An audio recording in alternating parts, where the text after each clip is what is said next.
What's going on, everyone? It's Ozzy from OzTalksHW, and last week AMD sent a sample of the Athlon 200GE, their brand new budget-oriented $55 APU. And I was considering doing an in-depth review of this processor, but let's be honest, you guys would go to Hardware Unboxed or Gamers Nexus for those types of benchmarks. And I'll be honest with you, I would do the same. But don't fret if you are interested in more Athlon 200GE content that's going to be coming out in the near future. So make sure you like, subscribe, and hit that bell notification if you want to stay up to date with all of that information. Instead, I'm trying a more casual way of comparing this APU to something that would be in someone else's ballpark of purchasing the Ryzen 3 2200G through a $250 gaming computer battle.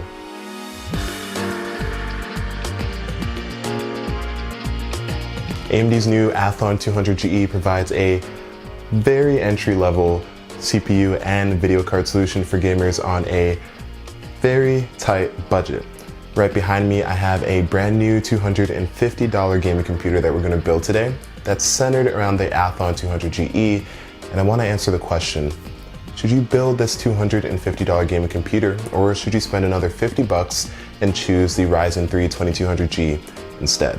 With RAM and video card prices calming down, SSDs becoming more affordable, and AMD's new Athlon 200GE, a snappy $250 quote-unquote gaming computer is possible. The processor we have is actually an APU, the $55 Athlon 200GE. It's a 2-core, 4-threaded locked AM4 CPU running at 3.2 GHz. It serves as both our processor and our video card with its integrated Vega 3 graphics. 1080p is kind of out of the question for gaming, but 720p gaming and HD console emulation is possible. Where it really shines is power consumption. With a TDP of only 35 watts, your entire system will use around 70 watts at full load. I picked up an Asus Prime B350ME for $52 at my local Market Center. Since the Athlon 200GE has such low power requirements, any motherboard will be more than enough for it. But in order to make this as upgradable as possible, I recommend a B350 motherboard instead of an A320 board. For only a few dollars more, you get CPU overclocking capabilities, more SATA ports, more M.2 ports, and generally better VRM cooling. I mean, honestly, there's a $2 difference right now between the cheapest A320 and B350 motherboard. So just get the B350 version, guys. It's much better. DDR4 RAM prices are finally decreasing, and so you don't need a bank approval or a small loan to pick up an 8GB kit, so that's what we're using in this build. Pick up the cheapest 2x4GB kit, so a total of 8 of DDR4 memory that you can find. Now listen carefully. Make sure it is 2 sticks of 4 gigs and not a single stick of 8 gigs. APUs like the 200GE run up to 30% faster with dual channel memory. Memory speed also plays a part, so purchase memory clocked at a minimum of 2400, though ideally at 2667 or above. If you can only afford 2133 or 2400 MHz memory, then don't worry, you can always overclock the memory, which we will do in this video. The RAM should run you about $64. Now, storage does deviate a tiny bit, and it depends on what you want, size versus speed. Regardless, both options are the same price. For $25, you can pick up a 120GB SSD or a 500GB 7200 RPM SATA hard drive. The SSD will boot faster and load games quicker, but the SATA hard drive can hold more games. Because all of my benchmarks are already loaded on my 1TB benchmark drive, I'm using that, but neither option will noticeably affect gameplay. It's all really preference. Our case is the infamous Rose Bowl FBM series, the FBM X1. I purchased 2 for only $28 on Amazon, and it goes for around $19 on Newegg at the time of recording this video. It has 4 front USB ports, a bottom vent for airflow, and a window to showcase your beautiful cable management on the inside. It's a micro ATX mini tower, so room is sparse, and full-size motherboards won't fit, but besides being a very basic case, it has everything that you'll need. Also, just a side note for the case, the front of the case doesn't have any kind of airflow mechanism. The bottom vent is at the very bottom of the case. You actually have to flip the case over for you to see the vent where air would enter, and it's really just a small cutout. It's not that big. I made the mistake of thinking that the front grille was actually a place where air can enter. It's not. So if airflow is very important to you, then you want to look for a better case. If you're using this with the Athlon 200GE or the Ryzen 3 2200G, then it really shouldn't matter that much, but for the sake of upgradability, get a better case. And lastly, the power supply is EVGA's 450BT or BV or BR. Any of these are way more than enough for the system, and they are all about $25 right now and provide enough power for future upgrades. They're great choices for a computer of this caliber. The operating system that we will use for this computer is Windows 10 64-bit unactivated. Now, I actually use this in my main computer and it works just fine for everything that I do. You have 99.9% of the functionality of a paid version of Windows, but you don't have to pay any money. So honestly, what's better than that? Now, the computer that I'm comparing this $250 version to has the exact same specifications minus the CPU. I'm replacing the Athlon 200GE with the $100 Ryzen 3 2200G with a Vega 8 integrated graphics, so it's also an APU. It's only $45 more expensive than the Athlon, making the entire build around $300. I'd like to see just how far that $45 can take you, and if you should go for that instead of spending your money on the 200GE. Cool, so now that you guys have all the parts, sit back, relax, and enjoy this build montage with the $250 gaming computer parts right behind me.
All right. Let's pause really quickly. As you can see, the PC refuses to turn on. I initially thought it was a motherboard issue, so I switched out the motherboard, but guess what? Same issue. It ended up being the power supply. I returned it to Micro Center and received a working one of the identical model. Unfortunately, the motherboard is now different. It's the ASRock B450M HDV, but since we're only overclocking the RAM, it won't make a difference. That's it. Thanks for coming to my TED Talk. What's up, guys? So as you can see, the computer is functional and finally working. I started this video on Friday and it is currently Tuesday, and that's how long it took me to actually get the computer up and running and finish all the benchmarks. Now, first impressions are pretty good. This thing is quiet because the CPU really doesn't output that much heat and it literally sips power. I'll get into that a little bit more later, but first let's go over the overclocking of the memory. So restart the computer and literally spam your delete key to enter the BIOS. Once in there, go over to the overclocking tab, scroll down to memory and change the memory speed from the default clock, mine is 2133, to 2666 or 2667. You may need to enable XMP for it to work, that's totally fine. Press F10 to save, it should restart. Now spam the delete key again to check the BIOS and boom, your RAM is overclocked. And of course, you don't need to stop there. 2933 should work fine too, but 2667 is officially supported on Zen CPU, so that's where it will stay. Play around with it if you'd like. Now, something else worth mentioning is in the overclocking tab, you can overclock the Vega 3 integrated graphics. I was able to do this, but I didn't get a lot of testing done. It does increase performance ever so slightly, but I'll need more time to play around with it. So look forward to that in a future video. And now for some benchmarks. I tested the Athlon 200GE and the Ryzen 3 2200G with 8 gigs of RAM in dual channel running at 2066 2066. No, running at 2667, like we previously saw in the overclocking tutorial. Now the games I tested were Wolfenstein 2 for some Vulkan goodness, Overwatch, Fortnite, Grand Theft Auto 5, Rainbow Six Siege, and Csgo, because I know I will get a comment commenting, why didn't you test Csgo? So I'm testing Csgo. In Wolfenstein 2, the Athlon 200GE performed better than I expected. It maintained 30 FPS or greater a majority of the time during the opening scene with very few hiccups, and even at a lower resolution, it was a lot of fun. The Vulkan API definitely helps out a bit here, as you can see with the lower CPU usage on the Athlon. The Ryzen 3 2200G did blow the Athlon out of the water with more than double the performance on average using the same settings and for less than double the price. It's the obvious price to performance winner here, but you can still get by just fine with the Athlon. Overwatch performance completely blew me away. Although the resolution scale was lowered, the Athlon hovered over 40 FPS most of the time, even in large-scale teamfights. The 2200G had zero trouble maintaining 60 FPS and generally stayed in the 70s. I felt great playing on both systems, but the Ryzen 3 machine naturally felt more fluid. This is an example where the difference between the two chips matches the price difference, so either works fine. Fortnite was a bit sluggish on the Athlon 200GE. While the average was in the mid-30s, stuttering did happen ever so often. It wasn't enough to make the game unplayable, but enough to become noticeable. Unreal Engine 4 does prefer Intel CPUs and NVIDIA video cards, two things that the Athlon lacks, so its performance is about expected. The 2200G was a big step from the Athlon 200GE, and I encourage you to get it opposed to the Athlon if you play Fortnite religiously. Despite being a 5-year-old game, Grand Theft Auto 5 still continues to push modern hardware. The Athlon 200GE was barely playable at 1080p using the lowest settings possible, averaging around 36 FPS. While this seems perfectly fine, the benchmark performed slightly better than online and story gameplay, both of which were in the 25 to 30 FPS area when driving and in combat fight scenes. The 2200G performed much better in the benchmark, but had a similar story online and in-story gameplay, though better than the Athlon was worse. It hovered in the high 40s most of the time. I lowered the resolution to 1600 by 900 on the Athlon, and the game was much more enjoyable despite lowered graphics. It sat in the lower mid-30s and had less stutters. Rainbow Six Siege had a similar story to GTA 5. It was playable at 1080p, but even better at 720p. The Athlon averaged almost 40 FPS at 1080p and hovered in the mid to high 30s during games, and 54 FPS at 720p in the benchmark, and high 40s to low 50s during games. My Ryzen 3 2200G doubled performance on both fronts, offering a smoother experience overall and more breathing room for higher settings. And lastly, Csgo. Both systems averaged over 60 FPS in the community benchmark, with the 2200G averaging around 120. Don't let that 1% low scare you away though. It only happened when a ton of particles were on screen, specifically when traversing through the smoke grenade in the benchmark. I tried simulating the same smoke grenade in-game and didn't experience the drastic negative effects I experienced in the benchmark, so it may have to do with my settings. For all you Csgo veterans out there, hit me up in the comments and let me know where I screwed up, because I probably did. Now, while the Athlon lost in raw benchmarks, it really shined in efficiency. During an 8/64 stress test for 15 minutes with an open test bench and 23.8 degrees Celsius room temperature, that's a mouthful I know, the Athlon system pulled a total of 70.5 watts from the wall and peaked at 52 degrees Celsius.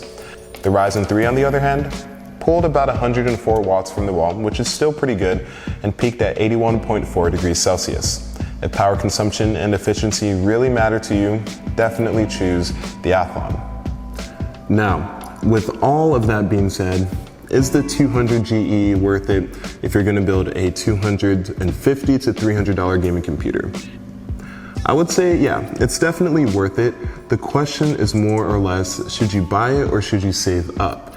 In my opinion, if you're okay with 720p gameplay, then the Athlon 200GE is really all you need.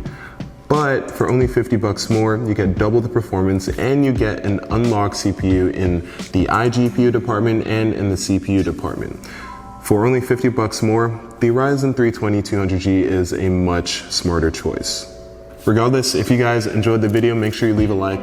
I'll have the part list to everything here, including the monitor, the keyboard, and the mouse that you guys saw in some of the B-roll shots in the description. If you guys loved it, then subscribe, because I will have a lot of Athlon 200GE content coming out in the future. Make sure you give me a follow on Twitter so you can see all of my updates and exclusive content. Check out my Patreon if you want to go above and beyond and support me monetarily, and go check out my Discord if you want to hang out with the community or talk to me. But thank you guys again for watching, and I'll see you guys in the next one. Peace.